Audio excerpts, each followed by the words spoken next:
आज के इस अभ्यास में हम अभ्यास नंबर 10 वर्त के बारे में चर्चा कर रहे हैं। तो सबसे पहले आपको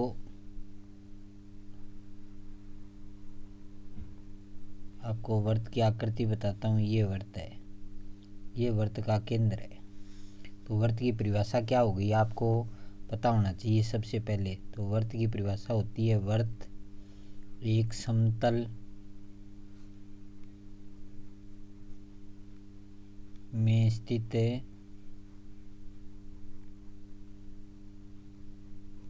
उन बिंदुओं का समुच्चय,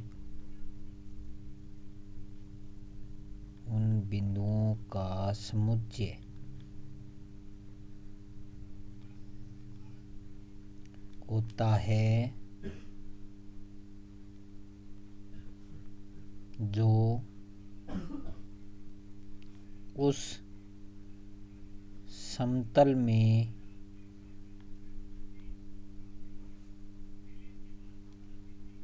दिए गए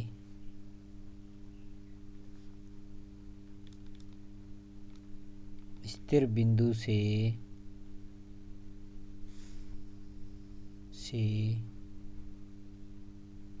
नियत दूरी पर होते हैं।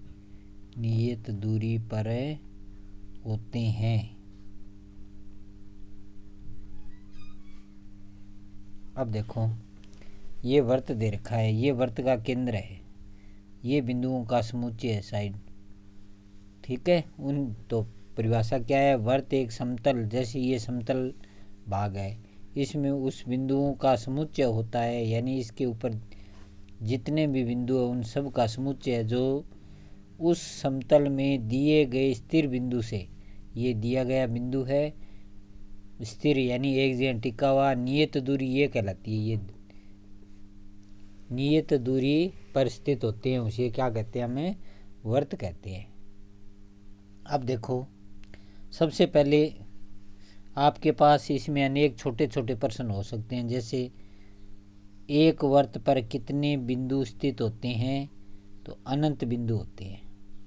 अब आपसे प्रश्न में पूछा जाए कि वर्त पर कितनी स्पर्श रेखा खींची जा सकती है, तो आपके दिमाग में एक प्रश्न होना चाहिए कि एक वर्त के ऊपर अनंत बिंदु होते हैं, तो एक बिंदु पर आप एक स्पर्श रेखा खींच सकते हो, तो अनंत बिंदुओं पर कितनी खींच सकते हो, अनंत स्पर्श रेखा। तो देखो, ये वर्त की त्रिज्या,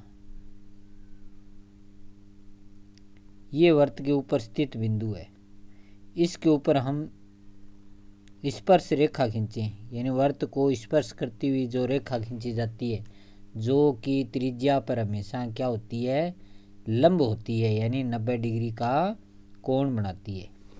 तो ये बिंदु है, इस बिंदु को क्या कहते हैं, हमें आपको पता होना चाहिए, इस बिंदु को कहते हैं स्थिर बिंदु,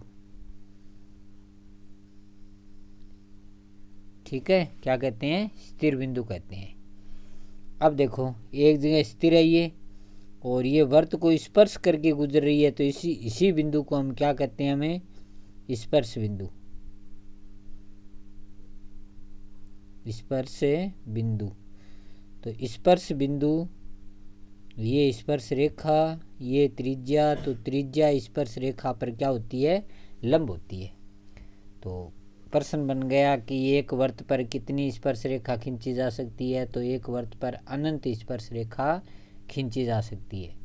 अब एक प्रश्न आ जाता है कि एक वर्त पर स्थित बिंदु पर, वर्त के ऊपर स्थित बिंदु है, तो कितनी स्पर्श रेखा खींची जा सकती है, तो उत्तर आ गया, एक वर्त पर स्थित बिंदु से एक स्पर्श रेखा खींची जा सकती है, एक स्पर्श रेखा।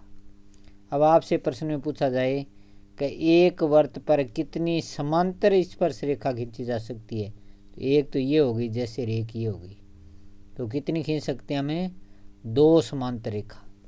अब आपसे प्रश्न में पूछ लिया जाए कि वर्त से बाहर ये बिंदु है, वहाँ से हम कितनी खींच सकते हैं, तो एक तो ये खींच दी और एक ये खींच दी, तो कितनी खींच सकते हैं, 2।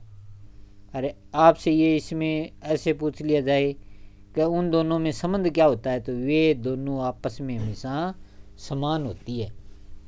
होगी अपनी बाह्य बिंदु, ये बाहर का बिंदु है, बाह्य बिंदु से खींची गई स्पर्श रेखा लंबाई में आपस में क्या होती है, समान होती है।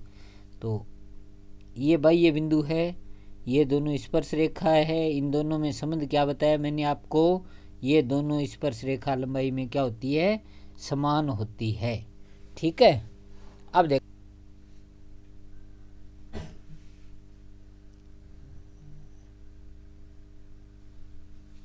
अब आगे देखो अपना 10.1 का प्रश्न नंबर 1 है।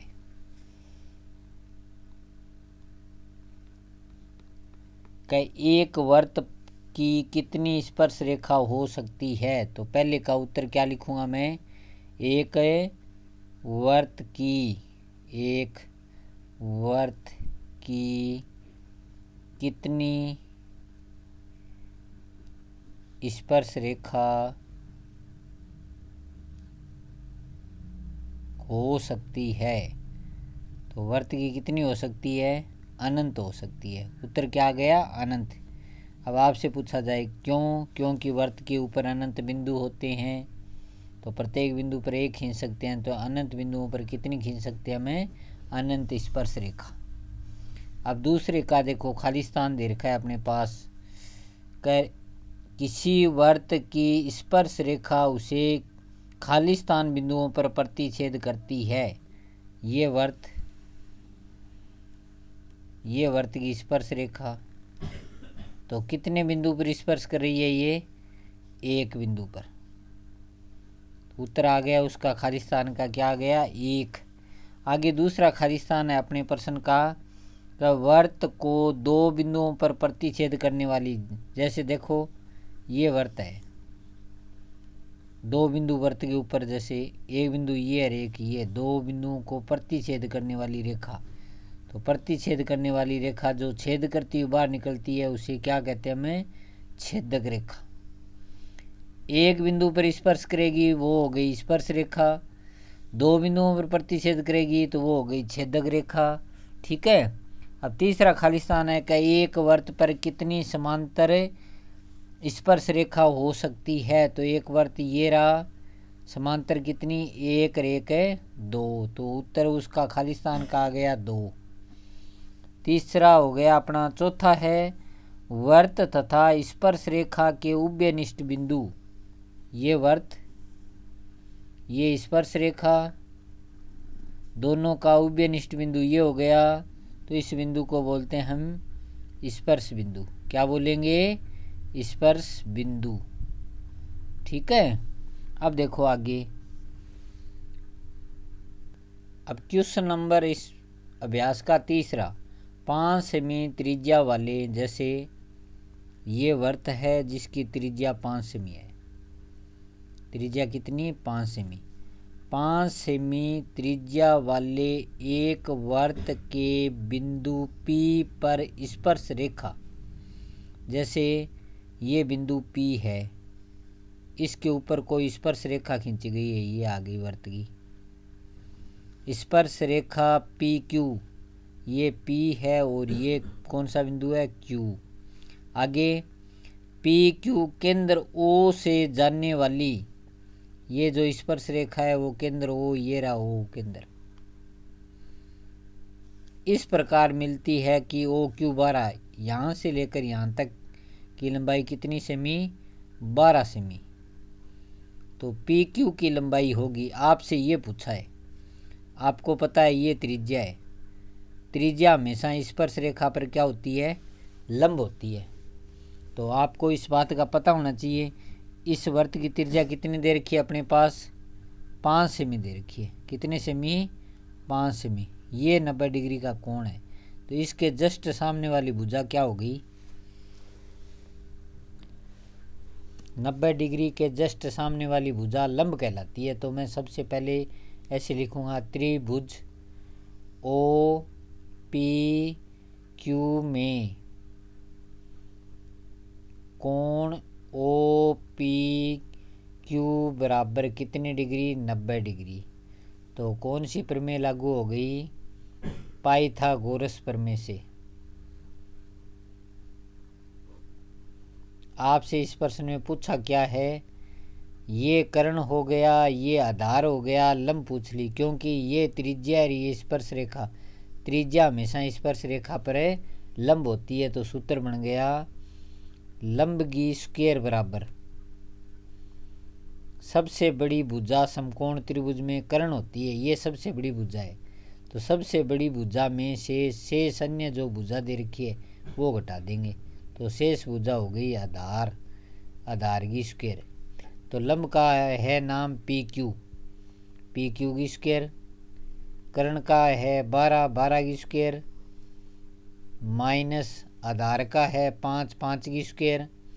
ये आ गया पी क्यू की स्क्वायर बराबर 12 को 12 से गुणा करेंगे 144, 5 को 5 से गुणा करेंगे 25। ये आ गया पी क्यू की स्क्वायर बराबर 144 में से 25 घटा दिया तो 119, कितना आ गया 119, स्क्वायर हटाएंगे तो ये आ गया पी क्यू बराबर 119 का अंडर। तो अतः पी क्यू की लंबाई कितनी आ गई आपकी, पी क्यू की लंबाई बराबर आ गई अंडर 119 सेंटीमीटर। ये हो गया आपका प्रश्न कंप्लीट। अब देखो क्वेश्चन नंबर 4 का एक वृत्त खींचिए और एक दी गई रेखा के समांतर दो ऐसी रेखाएं खींचिए, उनमें से एक स्पर्श रेखा हो, दूसरी छेदन रेखा हो। तो सबसे पहले हम एक बगैर नाप का एक वृत्त बना लेते हैं। जैसे आपने बना लिया 4 सेमी का, क्योंकि 4 सेमी का वृत्त जो होता है वो न तो बड़ा होता है न छोटा होता है, ठीक है। उसके बाद में हम क्या करेंगे, ये केंद्र आ गया और ठीक है। अब हम इसके ऊपर सबसे पहले ये ओ बिंदु आ गया और उसके बाद एक ऐसी रेखा खींचनी है जो एक तो क्या होनी चाहिए, स्पर्श रेखा हो, एक हो दूसरी छेदन रेखा हो। तो सबसे पहले हमने एक रेखाखंड खींच लिया, जैसे यहाँ पर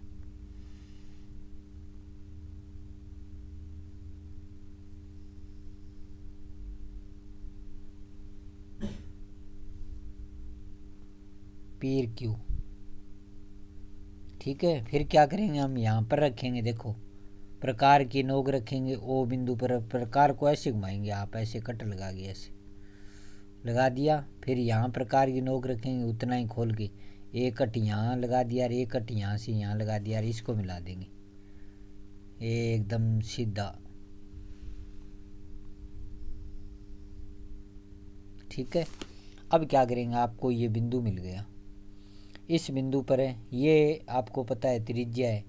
तो यहाँ पर आप 90 डिग्री का कोण बनाओगे, लगभग 1.5 सेमी का प्रकार खोल के ऐसे कट लगा दोगे। पहला चाप आ गया 60 का, दूसरा आ गया 120 का, 60 वाले पर रखेंगे यहाँ चाप, 120 वाले पर रखेंगे यहाँ चाप, इसको ऐसे मिला देंगे ऐसे, ठीक है। ये जैसे ये मिल गया प्रकार से आप बनाओगे, इसका नाम मैंने ए और बी दे दिया। ये तो होगी वृत्त की स्पर्श रेखा। अब छेदन रेखा कैसे करेंगे, इस ओ और एम बिंदु ले लिया, जैसे ये ओ एम पर कोई कहीं पर हमने एक अन्य बिंदु ले लिया, ये एन ले लिया जैसे। अब प्रकार खोलेंगे, हम यहाँ पर रखेंगे 1.5 सेमी का प्रकार खोल के ऐसे घुमा देंगे इस साइड से। ये पहला आ गया 60 का, दूसरा आ गया 120 का, दोनों के बीच में 90 डिग्री का कोण यहाँ से और 120 वाले पर यहाँ पर, इनको मिला देंगे ऐसे। इसको, इस बिंदु को और इस चाप को मिला के बाहर निकाल देंगे। ये नाम दे दिया मैंने सी, ये दे दिया डी। तो ये तो होगी वृत्त की स्पर्श रेखा और ये वृत्त की होगी छेदन रेखा। तो इन दोनों में संबंध क्या है, ये दोनों आपस में एक दूसरे की क्या है, समांतर है। तो रचना में हम क्या लिखेंगे, सबसे पहले देखो ओ को केंद्र मानकर एक वृत्त बनाया, वृत्त के बाहर कोई रेखा पी क्यू खींची, केंद्र ओ से पी क्यू पर लंब खींचा, ठीक है। लंब खींचने के बाद में हमने दे दिए देखो ओ, और इस लंब को मिलाया तो जिससे आपको एक बिंदु कौन सा मिल गया, एम बिंदु मिल गया। तो वर्त पर स्थित बिंदु एम पर लंब खींचा, यह लंब ए बी प्राप्त हुआ जो कि वर्त की स्पर्श रेखा है। ओ एम पर अन्य बिंदु एन ले लिया, एन पर लंब खींचा, लंब को दोनों ओर बढ़ाया जो कि सी डी है, जो कि वर्त की क्या है, छेदक रेखा है। ठीक है, तो ये होगी आपकी आज की अभ्यास 10.1 पूर्ण।